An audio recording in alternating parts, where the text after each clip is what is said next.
Hello, good morning. स्वागत करता हूँ आप सभी को आपका अपने यूट्यूब चैनल आर के सर में। आज का ये वीडियो बहुत ही खास और इम्पोर्टेंट होने वाला है, क्योंकि आज की इस वीडियो में हम लोग ऐसे एक वीडियो पे बात करने वाले हैं जो ग्रामर का एबीसीडी है।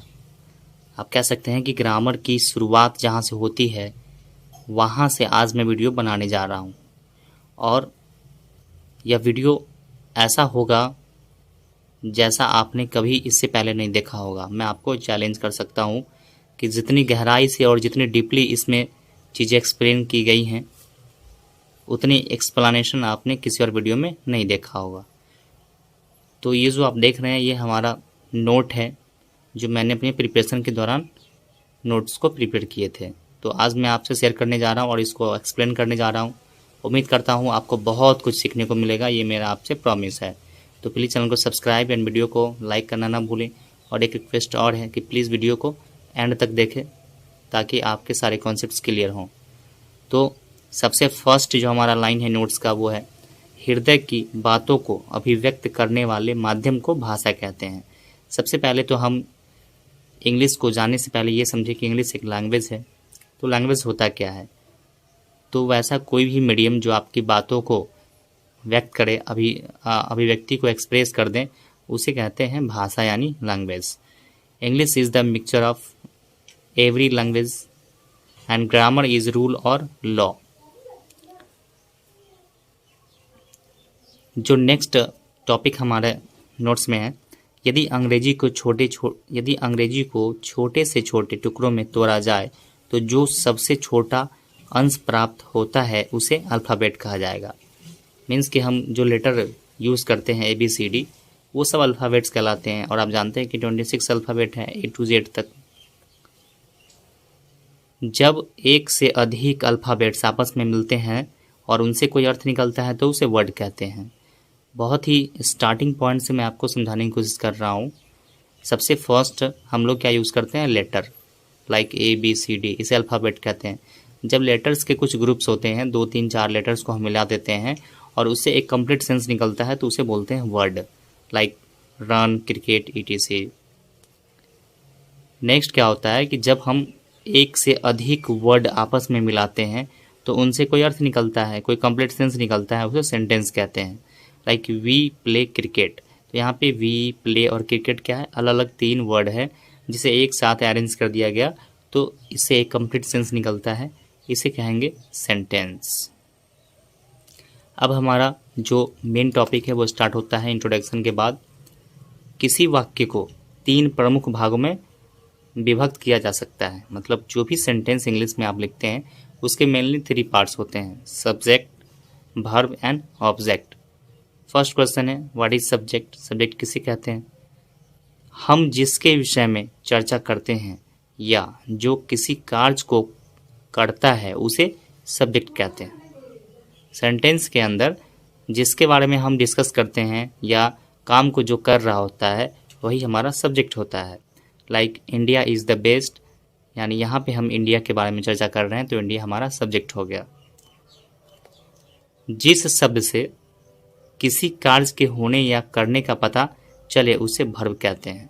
सब्जेक्ट के बाद सेंटेंस में वर्ब का रोल है, तो कोई भी ऐसा वर्ड जिससे किसी काम के करने या होने का बोध होगा उसे हम वर्ब कहेंगे। जैसे I am a student, you love India, तो यहाँ पे हमारा जो एम एंड लव है वो काम को बता रहा है, तो इसलिए ये हमारा क्या होगा, वर्ब होगा। सब्जेक्ट, वर्ब, उसके बाद आता है ऑब्जेक्ट।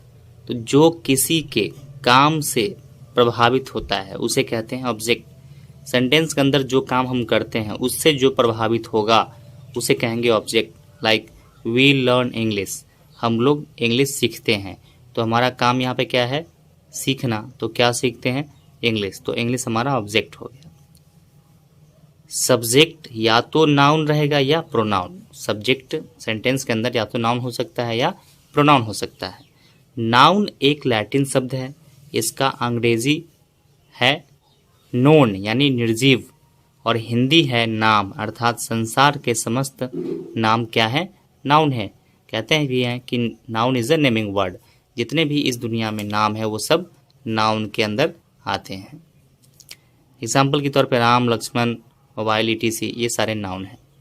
अब जाति के दृष्टिकोण से अगर कास्ट बेसिस पे देखें तो नाउन को 5 भागों में बांटा गया है। फर्स्ट टाइप होता है इसमें प्रॉपर नाउन, सेकेंड है कॉमन नाउन, थर्ड है मटेरियल नाउन, फोर्थ है एब्स्ट्रैक्ट नाउन एंड फिफ्थ है कलेक्टिव नाउन। प्रॉपर नाउन किसे कहते हैं तो ज़्यादातर लोग आप तो जानते ही होंगे, फिर भी नाम में से वैसे नाम, प्रॉपर नाउन कौन होगा तो नामों में से वैसे नाम जो किसी को विशिष्ट यानी खास रूप से अलग करने के लिए प्रदान किए जाते हैं, उसे हम प्रॉपर नाउन कहेंगे, जो किसी स्पेशल नाम का बोध कराएगा, जैसे आनंद, आशीष, अजय, ईटीसी।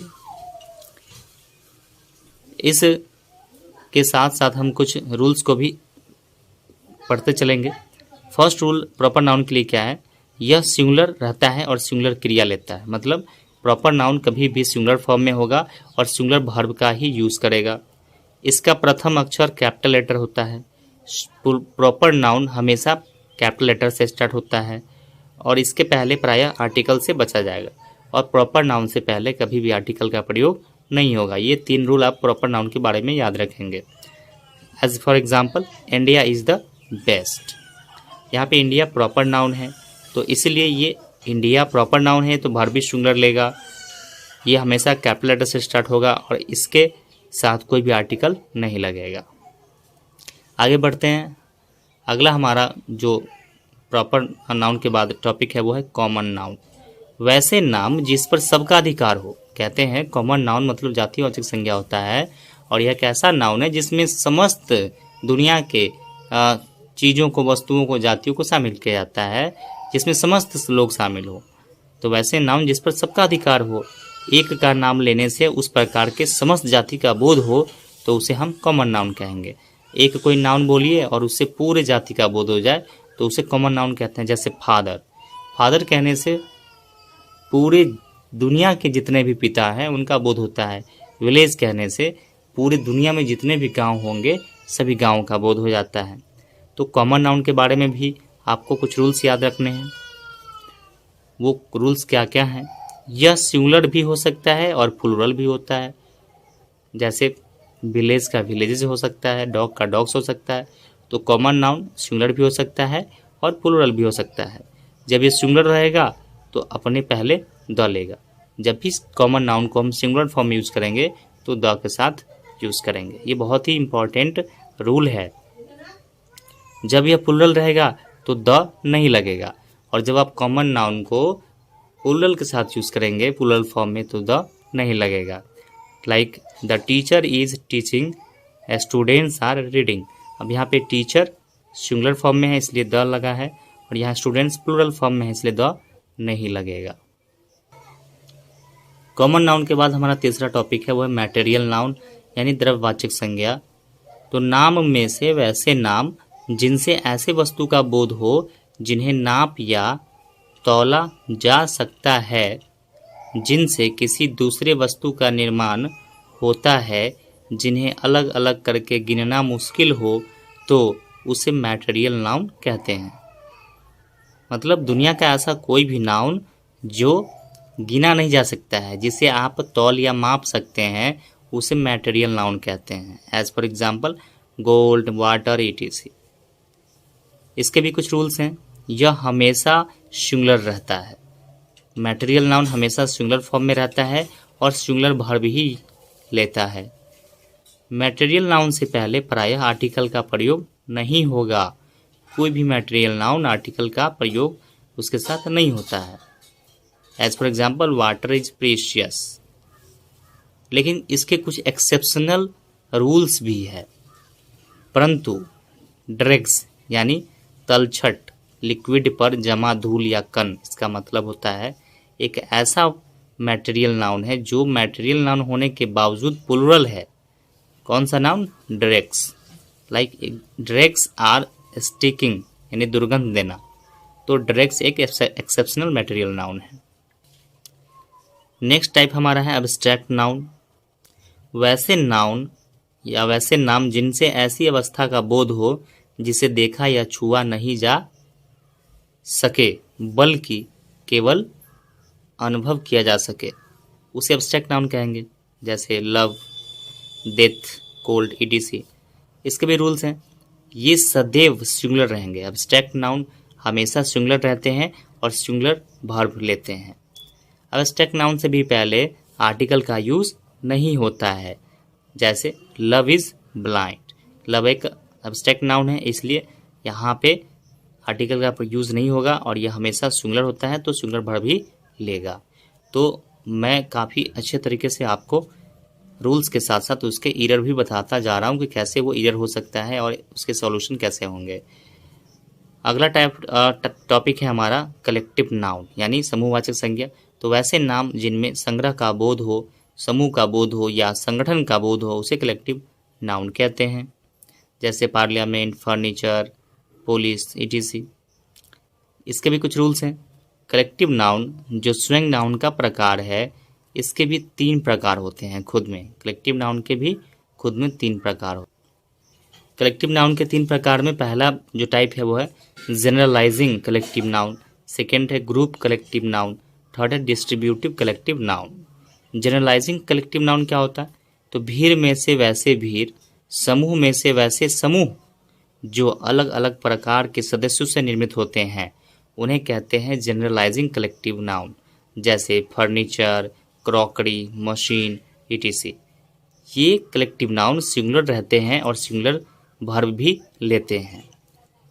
सेकेंड है ग्रुप कलेक्टिव नाउन। तो ग्रुप कलेक्टिव नाउन वैसे नाउन जो भीड़ या समूह हो परंतु एक ही प्रकार के सदस्यों से मिलकर बने हो उन्हें कहेंगे ग्रुप कलेक्टिव नाउन। ये प्लुरल रहते हैं और प्लुरल वर्ब भी लेते हैं। जैसे पुलिस आर करप्ट, तो पुलिस में सिर्फ पुलिस ही होते हैं तो ये प्लुरल भी होंगे और प्लुरल वर्ब भी लेंगे। नेक्स्ट है डिस्ट्रीब्यूटिव कलेक्टिव नाउन।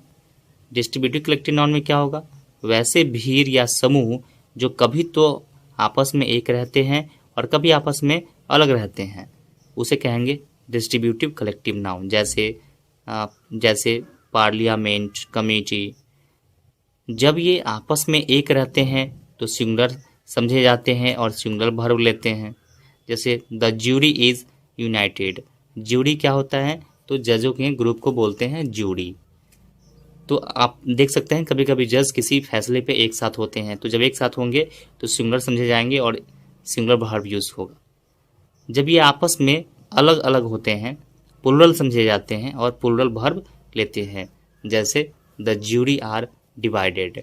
आप देख सकते हैं यहाँ पे आर लगने का मतलब है कि ज्यूरी के अलग अलग ओपिनियन है, एक फैसले पे लोग अलग अलग विचार रखते हैं तो वहाँ पे वो प्लुरल समझे जाएंगे और वर्ब भी प्लुरल यूज होगा। उम्मीद करता हूँ आपको यहाँ तक वीडियो बहुत अच्छा लगे होगा और समझ में आया होगा और आपके सारे कॉन्सेप्ट जो नाउन के ऊपर हैं वो समझ में आ गए होंगे।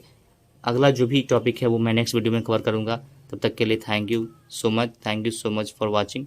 प्लीज़ चैनल को सब्सक्राइब में वीडियो को लाइक करना ना भूलें। अगर आपको कुछ भी हेल्पफुल लगा हो तो प्लीज़ चैनल को सब्सक्राइब करके वीडियो को शेयर ज़रूर कर दें। Thank you.